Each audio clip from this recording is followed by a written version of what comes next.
Well, good morning. As I've said from the very beginning, the extraordinary measures that we introduced during this pandemic were always intended as a last resort. And I stood at this very podium and promised you that these tools would only be used for as long as they were absolutely necessary and not one day longer. The removal of these measures has always been our objective and something we have collectively worked towards for months now. We started in January when we welcomed kids back to class and opened businesses. Since then, key indicators have steadily improved. At the peak of Omicron wave, over 4,000 people were hospitalized with COVID-19 in Ontario. That number has now dropped to 1,500. While percent positivity hit highs of nearly 40% in early January, it has now dropped to 13%. And Ontario's healthcare workforce continues to stabilize as we lift Directive 2 and restart more surgeries. Because of this progress, we heard from our Chief Medical Officer of Health, Dr. Moore, 2 weeks ago, and again last week, that we were fast approaching a time when we could safely remove restrictions. Over the weekend, I received recommendations from Dr. Moore on a plan to safely reopen our economy and remove Ontario's vaccine passport system. I've accepted these recommendations. And so today I can announce that beginning on February 17th, we will remove all capacity limits except for sporting events, concert venues, and theaters, which will be capped at 50%. Some higher risk settings will also be capped at 25%. Social gathering limits will increase to 25 people indoors and 100 people outdoors. Organized public events will increase to 50 people indoors with no limits outdoors. Effective March the 1st, we intend to eliminate capacity limits in all indoor public settings. At the same time, and at the recommendation of Dr. Moore, we will lift proof of vaccination requirements for all settings. Based on the advice of Dr. Moore and what we have learned over the pandemic, we will need to keep masking in place for just a little bit longer. This is an important layer of protection that will allow us to proceed with our reopening plan safely. My friends, like all of you, I've waited a long time for this news, but please never doubt that the steps we took together, as difficult as they were absolutely necessary and saved tens of thousands of lives from COVID-19.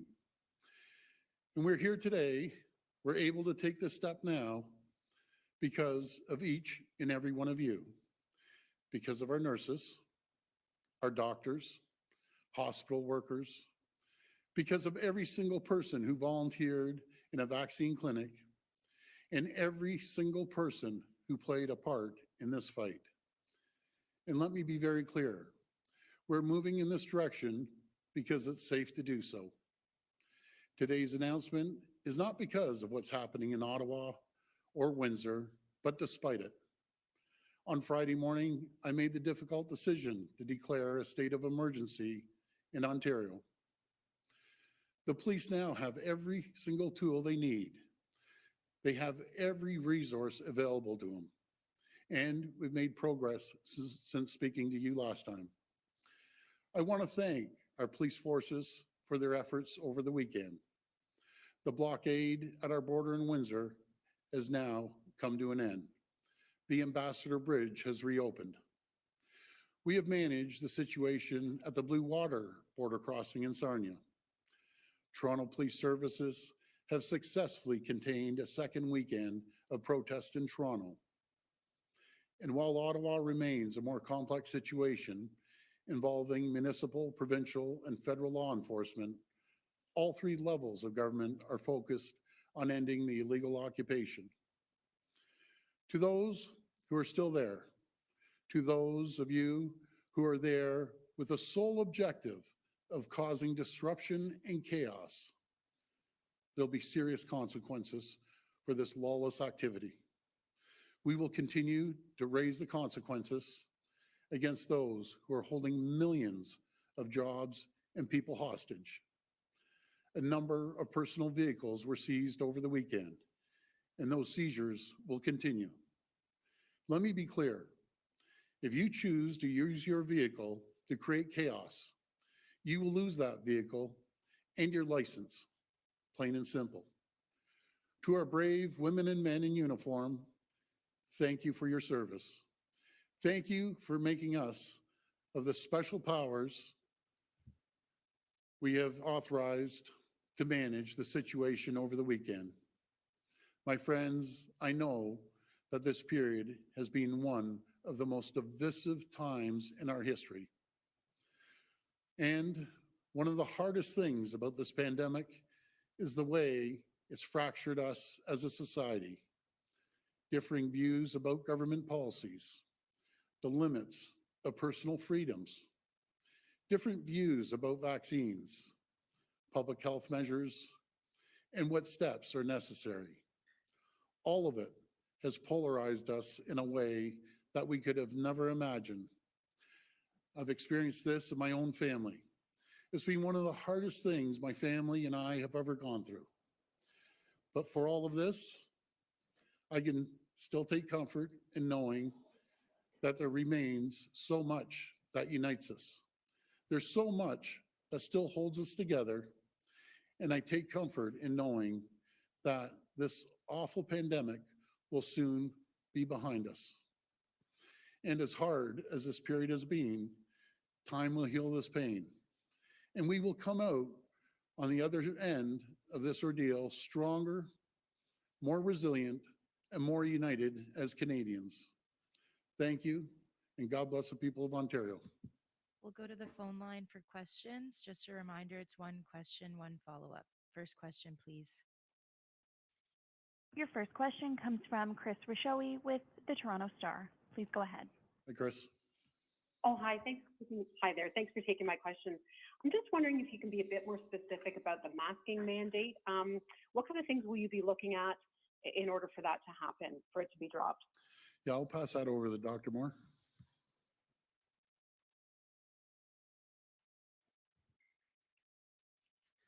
Thank you. Well, I agree with the Premier. All of the metrics are improving dramatically in terms of the number of people hospitalized, number of people in the intensive care unit, the percentage of tests that are positive. So we'll continue to monitor those data sets as well as the ongoing availability of PCR to make a decision on masking. As you know, we've always moved public health measures in a staged, phased, and evidence-based approach. So we're opening up on the 17th, again on the 1st. And after that time period, typically 2 weeks thereafter, we'll review all of the data and make further decisions on any other public health measures. Follow-up? Yes, thank you. Premier, I'm just wondering if you can talk a little bit about how you feel about the federal government using the Emergencies Act. I mean, the military has been used for COVID-19, for BC floods, and I'm just wondering how you feel about the military stepping in potentially for the convoy protests. Well, I'll be having a conference call with the Prime Minister and the Premiers at 10:15, so I may have to cut this off sooner. But I'm not too sure what the Prime Minister is going to discuss with us. But I will tell you, I'll support the federal government in any proposals they have to bring law and order back to our province, to make sure we stabilize our businesses and trade around the world as the world is watching us right now, wondering if it's a stable environment to open up businesses and expand businesses. These occupiers, they're doing the total opposite, what they say they're there to do. They're hurting hundreds of thousands of families, millions of jobs across the province. I've been speaking to numerous CEOs of Fortune 500 companies, wondering if they should continue to expand. Well, my message to them, yes, we're open for business, continue to expand, and we will guarantee you a stable environment, and to make sure we get goods from one side of the border to the other. Next question. Your next question comes from Cynthia Mulligan with City News. Please go ahead. Cynthia? Hi, Premier. You made a point of saying that your easing of measures sooner has nothing to do with the protest. But I am going to ask you, does this decision have anything to do with politics versus science?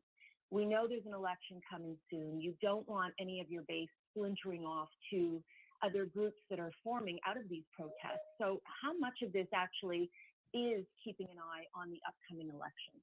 Well, first of all, Cynthia, despite the protesters, this plan was in place long before the protests were out there.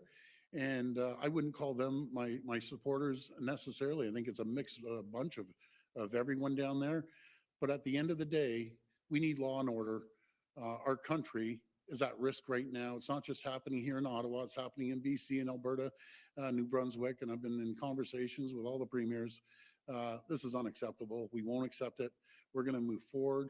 We're going to make sure that we get back to normal as quickly as possible. Again, despite the occupations, we're going to continue focusing on making sure that we have a safe environment for companies to do business and trade here in Ontario. Follow-up? And yet, Premier, our major trade route was very much impacted and halted the last few days. This question is from my colleague, Adrian Gobriel, and he wants to know, with so many border cities in this province that are key economic shipping points, what are you doing right now to ensure that our borders aren't taken hostage again? Well, we've stabilized the Ambassador Bridge with a great work of our OPP and all other police agencies right across the province. We're working collaboratively with the municipal police and federal authorities as well. And we're going to make sure those borders are secure, that vehicles and trucks and transports and people can get across the border peacefully. I'm not going to tolerate anarchy at our borders or anywhere else. We need to get back to business. Next question. Your next question comes from Allison Jones with the Canadian Press. Please go ahead. Allison. Oh, hi, Premier. I'm wondering if you support the protesters' cause, if not their methods? You've talked many, many times before about how you were hesitant to enact the vaccine mandates and certificates. Now you're announcing their end. Do you agree with the protesters' cause? Well, first of all, through the advice of Dr. Moore, we accepted the passports, and through the advice of Dr. Moore, we're going to get rid of the passports. I understand it's frustrating for everyone, but there's a level of frustration that you can go out there, peacefully protest. But when you start occupying borders, international trade corridors, it's game over. There's zero tolerance for that. Now you're putting people into jeopardy at hundreds of thousands of jobs. Plants were ready to close. I can't even begin to explain how serious this is. The world is watching, and we're going to make sure we tell the world. Again, as I said earlier, Ontario is open for business. We won't tolerate anything, especially insurrections, occupying areas, unacceptable. And I know the vast majority of Canadians agree with that. Follow-up? Yes, thank you. You're announcing the end to the vaccine certificate system. What about vaccine mandates like in workplaces, such as long-term care? Is that going to stay in place? Yes, well, we have the mandates for the 2 doses. We're going to keep that in place. We want to make sure we secure areas for our most vulnerable. And our most vulnerable are in long-term care, they're in seniors' homes, and they're in hospitals as well. And since we've done that, the numbers have come down, as Dr. Moore said. We're ramping up the surgeries again. We're stabilizing the hospitals. The percent positivity has gone from 40 down to 13%. So because of the hard work that everyone's done, we're seeing movement in a positive way. Next question. Your next question comes from Jeff Gray with the Globe and Mail. Please go ahead. Jeff. Oh, thanks. Hi, Premier. I wanted to ask you, you mentioned more consequences possibly for people that are disobeying the rules, disobeying the law in Ottawa. There's a lot of concern in Ottawa, I think, about the police not just being unable to handle the protest, the situation there, but concerns about sympathies that the officers might have with protesters. There's been videos that have come up with OPP officers as well. Do you have any concerns? Do you have confidence in the police force's ability to handle this protest? I have 100% confidence in our municipal police officers, provincial and federal. They've done a very, very good job considering the situation they've been thrown into. It's a very fragile situation, especially when they have children at these protests. And I encourage everyone, please take your kids home. That is the best advice I could ever give you. Please take your kids home and please end these protests. You know, we're moving forward as a province, as a country, and this chaos is not going to be tolerated. I can promise you that. So let's all work together. Let's all get back to normal together and unite this province and unite this country. Follow-up? Just switching gears just to the vaccine passport. The other option, which some have called for, is extending it to the 3 doses at some point. Can you explain why that wasn't the path you went down? Well, first of all, we're seeing a decline, as I said, in hospitalizations, and I just don't want to repeat everything I just mentioned, but I think we're going in the right direction. And I'm confident if we continue moving down this path, there won't be a reason for it. And I'll pass it to Dr. Moore. Thank you.